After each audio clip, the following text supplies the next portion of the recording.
Como se los habíamos anunciado, está con nosotros precisamente el general en uso de buen retiro, Luis Mendieta. General, muy buenos días, bienvenido a la Hora de la Verdad. Muy buenos días, presentarle un cordial saludo a todos los integrantes de la mesa de trabajo y un saludo y un abrazo muy especial para todos nuestros amables oyentes. Bueno, general, nos sorprendía a los colombianos escuchar las declaraciones de la señora Sandra Ramírez, y bueno, no solamente de ella, sino también de sus otros compañeros, los de ella, en el homenaje que le hacen al terrorista de las FARC, alias Mono Jojoy. Usted, víctima de ese sujeto, ¿qué nos puede contar? ¿Quién era Mono Jojoy? ¿Realmente el hombre cariñoso, amoroso y ejemplo de templanza que dicen ellos? Sí, inaudito que en estos tiempos, pues, los integrantes de la FARC se dediquen a hacer esa clase de homenajes con un criminal de guerra, un criminal de lesa humanidad que cometía tantos y tantos crímenes internacionales en Colombia. Es bueno reseñar que alias el Mono Jojoy, como cabecilla allí del Frente Oriental de la FARC, y también integrante de ese Estado Mayor, pues fue quien determinó muchos de los hechos delictivos, y traer a mención uno de los casos más aberrantes, como fue el caso del secuestro, de la toma de rehenes, pero también hay otros delitos, como es la misma violencia sexual contra las niñas que eran reclutadas por esta organización. Yo recuerdo que allí, cuando iba a esas jaulas de concentración, donde eran los alambrados, las mallas, los tablados, casi que similares a los de la Segunda Guerra Mundial, pero en menor escala, pero incluso con mayores dificultades, especialmente por los servicios públicos, porque allí pues no había muchas veces baño, y las necesidades que las teníamos que evacuar en bolsas, en botas, en utensilios que tuviéramos a la mano de noche cuando había esas diarreas. Por lo tanto, imagínese usted, allí llegaba y en una forma prepotente le daba vuelta a nuestra jaula, se subía a una de esas garitas que construían y desde allí se dirigía hacia nosotros en una forma despectiva. Después nos trasladaban a lo que era el aula, y allí pues daba las respectivas instrucciones siempre en contra del gobierno en su momento, porque no se hacía el canje humanitario. Recordarlo también por los ataques terroristas a las diferentes unidades policiales, a las mismas emboscadas que se realizaban. Ejemplo de ellos, el ataque a Miraflores, el ataque a Mitú, que incluso hoy en día pues son eventos que no se recuerdan. Hace muy poco pasó nuevamente el evento. Bueno, mientras retomamos la comunicación con el general Mendieta, Sergio, recordemos qué fue lo que ocurrió. Hace 2 días, el Partido Comunes, otrora reconocido en el tarjetón y durante más de casi 3 años se hacía denominar en la política como el partido FARC, pues decidió hacerle, como todos los años, porque lo hacen con Raúl Reyes, lo hacen con el Negro Acacio, lo hacen con todos, hacerle un homenaje a ese que ellos consideran un gran hombre llamado Jorge Briceño Suárez, alias Mono Jojoy. Y precisamente estamos aquí con el general Mendieta, víctima de las FARC, hablando de lo que significa o lo que significó para la humanidad el trato de este sujeto con los secuestrados. General, estamos nuevamente con usted. Siga, por favor. Sí, le mencionaba que llegaba de una forma prepotente alrededor de nuestras jaulas, y allí se subía una de las garitas y de una forma despectiva hablaba en contra del gobierno, en que en su momento no se hacía el canje ni el intercambio humanitario. También nos pasaban a una jaula donde ellos la construían, donde dan instrucción, y allí se practicaron las pruebas de supervivencia, que son muy conocidas, 2 de ellas, en las cuales están los dirigentes políticos, y allí lo que nos se hacía era prácticamente intimidarnos y amenazarnos de que si ocurría algún intento de rescate o que si nosotros nos evadíamos de allí, pues inmediatamente seríamos fusilados. Recordar también que las instrucciones siempre eran permanentes, en el sentido que los integrantes de las FARC que nos vigilaban pues deberían tener los fusiles montados y siempre apuntándonos para que en caso eventual de alguna situación pues nos fusilaran. Ese es el relato de todos esos tratos crueles, inhumanos, degradantes que tuvimos allí en esas jaulas de concentración, y que hoy en día que le hagan un homenaje a alias Mono Jojoy es como si en Europa, en cualquier parte del mundo, le hicieran un homenaje a Hitler, semejante genocida y criminal de guerra. O en el caso, como en los días anteriores vimos en Estados Unidos, que allí se le hizo fue un homenaje a las víctimas, a esas familias de las víctimas, y estuvieron presentes toda la institucionalidad, todas las integrantes de los diferentes organismos que participaron allí, seguramente en el control después de ese ataque terrorista. Pero aquí vemos que no se hacen esos homenajes, sino que vea que se permite, incluso con anuencia, porque aquí se debería pronunciar el gobierno, se debería pronunciar especialmente la JEP, porque allí quedaron unos acuerdos que nos están incumpliendo estos integrantes de la PAR al hacer toda esta clase de homenajes. Pues verdaderamente aterrador, general. Lo saluda Sergio Held. Me gustaría, sí, me parece que usted pone además el punto sobre las IES en lo que tiene que ver con este tipo de homenajes, porque bien lo dice usted, en Europa sería impensable un homenaje a Hitler, está incluso tipificado, y lo veíamos también en Perú, ¿no? Hace unos días con la muerte del terrorista Abimael Guzmán, en donde las autoridades advirtieron que sería tratado como apología del terrorismo cualquier homenaje en ese sentido. En Colombia vemos que esto sigue ocurriendo tranquilamente, mientras que esos sujetos no pagan un solo día de cárcel. Y me gustaría preguntarle, ¿ustedes todavía guardan esperanza de que ellos purguen algún tipo de condena ante la justicia colombiana? No, yo creo que con el sistema que se creó no van a tener ninguna pena intramuros, únicamente pues van a estar premiados, recompensados. Veámoslos cómo están en el Congreso en este momento y cómo hacia futuro aspiran también otros integrantes, pero ya que no han salido a la luz pública a ocupar las 16 futuras curules que en este momento están pendientes en la Cámara de Representantes. Tampoco ellos han contribuido con ninguna verdad. Sus declaraciones han sido como muy frágiles, muy tibias, si es el término, ante la JEP, porque allí pues se han ido por las ramas y no asumen esa plena responsabilidad como determinadores, como quienes daban las órdenes e instrucciones, porque allí escuchamos de nuestra jaula y veíamos cuando íbamos en las caminatas cómo ellos lanzaban antenas y se comunicaban permanentemente con radio con sus jefes en su tiempo allí en el secretariado, y allí les daban las diferentes órdenes hacia dónde nos deberíamos desplazar y qué deberían ser los integrantes de la PAR. Hoy en día pues no manifiestan esa responsabilidad, sino que se la tratan de entregar a mandos medios, a mandos bajos, que incluso hoy en día pues ya estarán seguramente amnistiados e indultados. Por otro lado, pues vemos también que ellos quedaron con toda una gran institucionalidad, donde hay muchos integrantes en diferentes cargos. Si tomamos el ejemplo magistrado en el Consejo Nacional Electoral, o si tomamos por ejemplo la Unidad Nacional de Protección, donde casi el 70% de sus integrantes son desmovilizados de la PAC. Y si mencionamos otras actividades, pues vemos la parte presupuestal, donde una parte del presupuesto se va a realizar obras en esas regiones donde están ellos presentes. Allí incluso dinero, presupuesto de las regalías también se invierte, y la ayuda internacional que llegó después de este proceso siempre ha sido direccionada para esos planes que ellos allí tienen, dejando de lado, por supuesto, a todas las víctimas que ellos ocasionaron.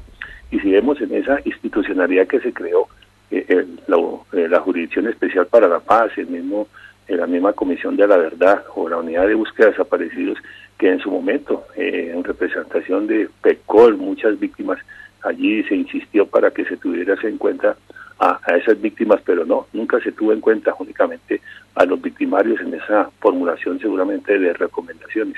Y aquí tomaría un ejemplo, doctor Sigifredo, diputado sobreviviente del Valle, debería estar ahí perteneciendo a ese tribunal. Y si recordamos en los juicios de Nuremberg, allí personas que estuvieron en los campos de concentración estuvieron posteriormente trabajando allí, asesorando al mismo fiscal de ese tribunal. En un caso, por ejemplo, de Rafael Lemkin, que abogado eminente allí en Europa y que allí participó como asesor del fiscal.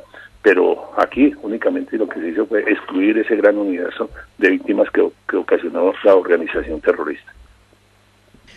General, y es que desde el gobierno, por ejemplo, se plantea la posibilidad de que los municipios que llaman PEDED sean tratados de manera especial precisamente porque el conflicto armado se trasladó a esos lugares y son víctimas pues, sistemáticamente del accionar de la guerrilla, pero lo más grave de todo eso es que, de acuerdo con cifras del mismo Departamento Nacional de Planeación, de Planeación Nacional, para el 2016 el 94,5% de los cultivos de coca estaban en esos territorios PEDED.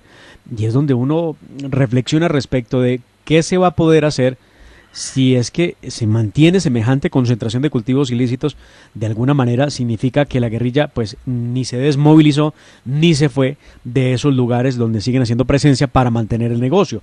Entonces no veo uno que en algo cambie, porque los que sí están bien después de la firma del acuerdo en La Habana son ellos, pero los que no están bien, los que siguen pidiendo espacio, los que siguen luchando por ser escuchados, los que siguen luchando porque se les haga justicia, son ustedes las víctimas. Sí, infortunadamente pues vemos cómo se creció el número de cultivos ilícitos, en este caso de coca, en esas zonas, y en su momento hubo la advertencia cuando se estaba en el proceso de paz, porque las mismas FARC dieron órdenes de intensificar los cultivos de coca en todas esas zonas.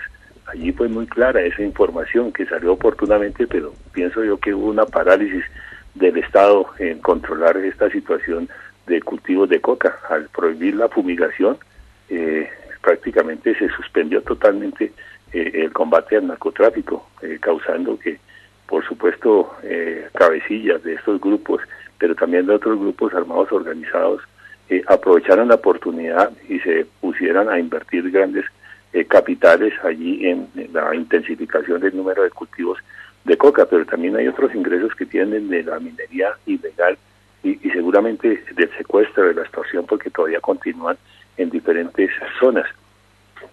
Obviamente que hoy en día pensamos que ojalá hacia el futuro pues nuevamente se autorice la fumigación para entrar a controlar en estos sitios. Si bien es cierto que hay algunas actividades en el desminado, que es donde caen centenares de nuestros integrantes de la fuerza pública, quedan discapacitados o quedan cuadraplégicos por las lesiones que reciben, pues también los erradicadores sufren esas afectaciones. Hace unos días se daba un registro estadístico de la víctima número 12.000 por causa de las minas antipersonas.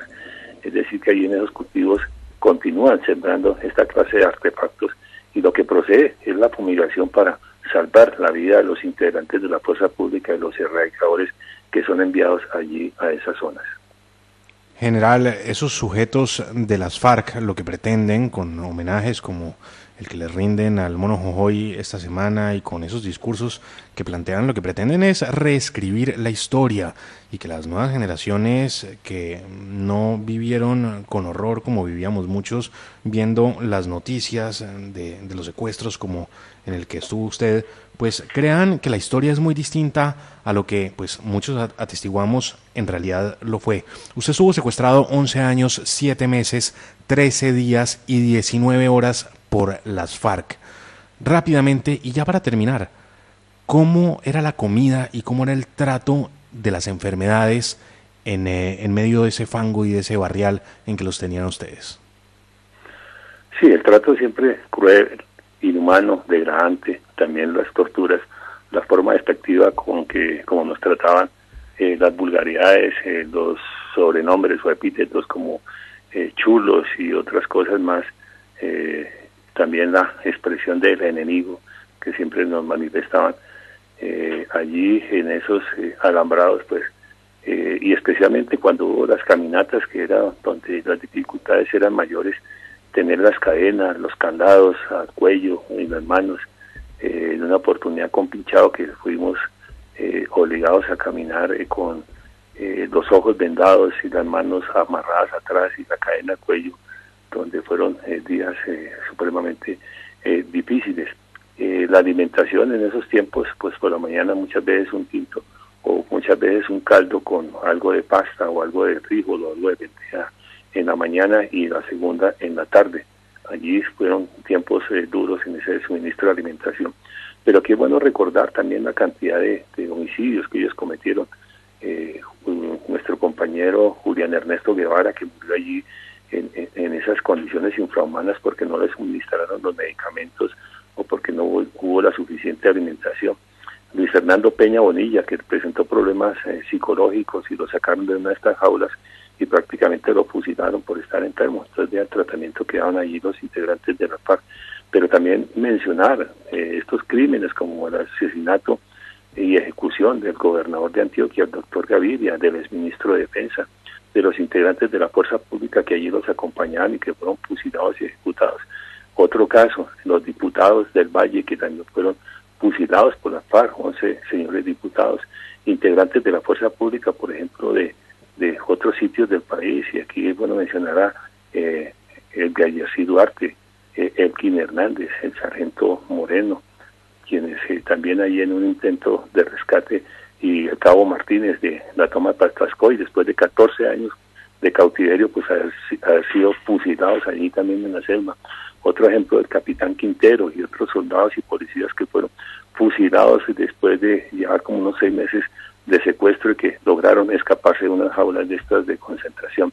Y recordar los centenares de personas civiles que fueron secuestradas y que fueron eliminadas a pesar de que sus familias cobraron rescate, pero que posteriormente, incluso por la devolución del cadáver, también cobraron plata.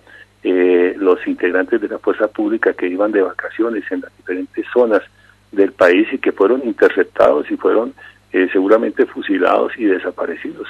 Hoy en día, y hace unos tiempos también insistíamos con el periodista Ervin Hoyos Medina, presidente de la Federación de Víctimas en su momento, y que hoy pues infortunadamente murió y que en paz descanse, interveníamos para que se permitiera allí participar en la unidad de búsqueda de desaparecidos, porque con la Corporación Rosa Blanca se tenían datos de los desmovilizados, quienes querían aportar datos de donde habían cementerios, que tenían la par donde habían sepultado toda esta cantidad de personas que fueron reclutadas, pero que también fueron secuestradas, pero sin embargo allí en su momento no se permitió ninguna participación. En conclusión, pues siempre fueron tratos inhumanos y cometiendo esos graves crímenes de guerra, graves crímenes de lesa humanidad. Pero también no dejo de mencionar en el caso del ataque terrorista en Mituque, civiles fueron sacados de sus residencias, colocados de rodillas y fusilados por los integrantes de la FARC, acometiendo así estos crímenes atroces. ¿Cuándo tendrán que responder? Ojalá algún día la JEP tome alguna decisión, o si no, esperar que actúe la justicia internacional. Pues ojalá, dice usted, General Mendieta, y creo que es el sentimiento que tenemos todos los colombianos, ojalá algún día la JEP tome alguna decisión, pero todos sabemos cómo se pronuncian, todos sabemos en qué terminará la responsabilidad para máximos responsables, donde seguro tendremos que enfrentar un nuevo espectáculo entre las víctimas exigiendo justicia y los de las FARC diciendo que ellos firmaron a cambio de no ir un día a la cárcel. Así que va a ser muy difícil, la verdad. Qué proceso más complejo, donde las víctimas que decían en el centro de atención terminaron siendo las últimas en ser escuchadas y ser vistas. General Mendieta, aquí los micrófonos siempre abiertos para hablar con usted al aire, para que usted le comente a la ciudadanía sus apreciaciones, sobre todo en este largo proceso de presunta justicia que se vislumbra alrededor de las FARC y su responsabilidad en los delitos más atroces, en crímenes de lesa humanidad y crímenes de guerra. Le agradecemos y le deseamos una feliz mañana. A usted, muy amable, muchas gracias, un buen día para todos, muchas bendiciones, y por último recordar que los integrantes de las FARC nos quieren cambiar el lenguaje con esos términos que han utilizado no solo en estos últimos días, sino incluso cuando estaban actuando. Recordemos el mal transparente, no podemos pasar ni tragarnos el cuento, podríamos decir, de que de la noche a la mañana pasen de criminales de guerra a congresistas, ni que tampoco pasen de autores de cantidad de crímenes a las calificaciones que dio en este momento los integrantes de la FARC cuando hicieron el homenaje a alias El Mono Jojoy, ese criminal de guerra. Muchas gracias y buen día para todos. A usted muchísimas gracias, y vamos con otros temas nacionales, Sergio, de la mayor importancia. Esta vez nos trasladamos a la bella ciudad de Medellín. Medellín en el ojo del huracán, definitivamente. Todo lo que pasa alrededor Bella de la pero desbaratada, ¿no? Bella pero desbaratada en este momento. Por fortuna solo son 4 años, diría uno, cuando mira Bogotá, mira Medellín o mira Cali y ve lo que está pasando con las ciudades. Por fortuna, si fuera más tiempo, bendito Dios. Estamos con con Alfredo Ramos Maya,